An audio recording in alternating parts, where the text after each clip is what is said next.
नमस्ते दोस्तों।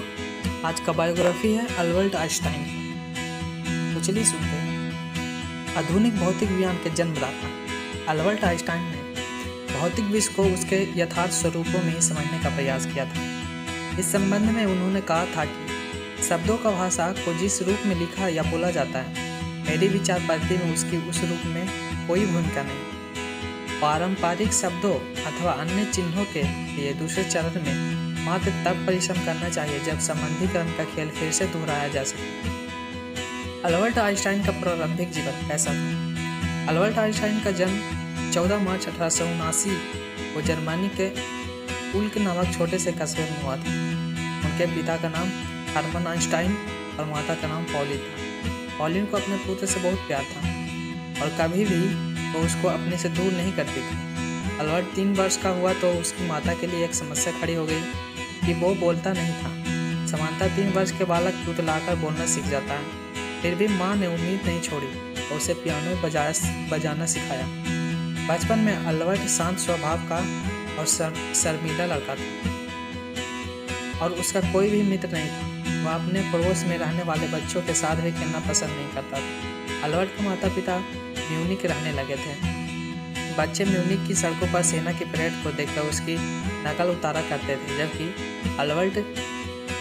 अल्बर्ट सिपाहियों को देखते ही रोने लगता था। उस समय दूसरे सभी बच्चे खड़ा होकर सिपाही बनने की बात करते थे, लेकिन उसकी सिपाही बनने में कोई रुचि नहीं थी। अब अल्बर्ट 5 वर्ष का हो गया था और उसके जन्मदिन पर उसके माता पिता ने मैग्नेटिक कंपास उपहार में दिया था, जिसे देखकर वो बहुत प्रसन्न हुआ था।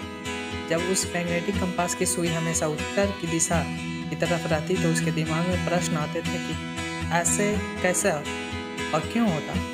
अल्बर्ट बचपन से ही पढ़ने लिखने में होशियार था, लेकिन शिक्षकों के साथ उसका तालमेल नहीं बैठता था क्योंकि वो रटंत विद्या सिखाते थे। अल्बर्ट ईसाई नहीं यहूदी थे। उनके कारण स्कूल में ईसाई लड़के उसे परेशान किया करता था। इसी वजह से उसके दिमाग में अकेलेपन की भावना आ गई थी।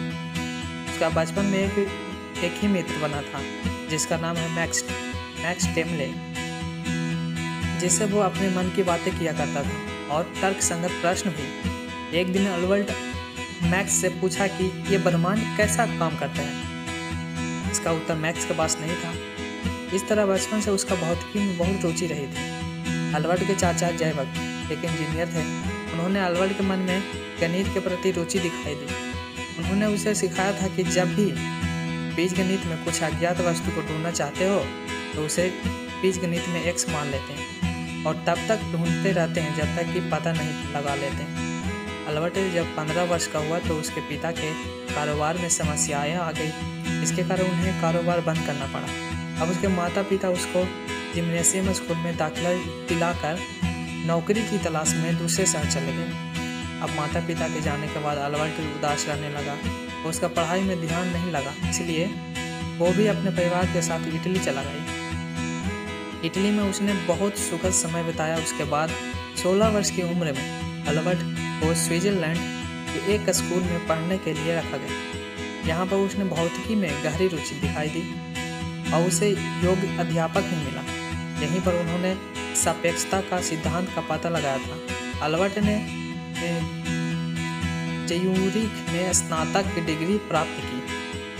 अल्बर्ट आइंस्टाइन का अध्यापक के रूप में कार्य। स्नातक की डिग्री लेने के बाद उन्होंने विद्यार्थियों को पढ़ाने के बारे में विचार किया, लेकिन अल्बर्ट के अधिक ज्ञान की वजह से प्रारंभ में उन्हें नौकरी नहीं मिली। सन 1902 में अल्बर्ट आइंस्टाइन को स्विट्जरलैंड के बर्न शहर में एक अस्थायी नौकरी मिल गई। अब उन्हें अपने शोध लेखों को लिखने और प्रकाशित कराने का बहुत समय मिला। उन्होंने डॉक्टरेट की डिग्री प्राप्त करने के लिए मेहनत करना शुरू कर दिया और अंत में उन्हें डॉक्टरेट की उपाधि भी मिल गई। अल्बर्ट आइंस्टाइन वैज्ञानिक के रूप में कार्य।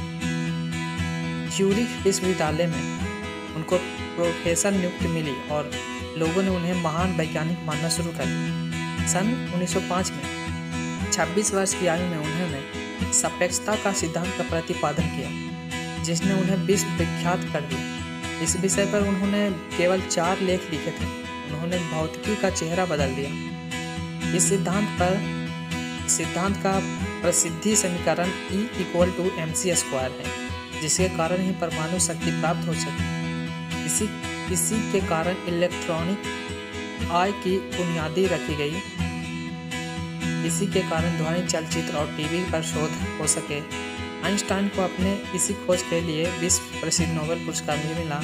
सारा संसार आइंस्टाइन की प्रशंसा करने लगा और जगह जगह पर समारोह आयोजित किए जाने लगे। इतना सब कुछ होने के बाद वो हमेशा नम्रता से रहते थे।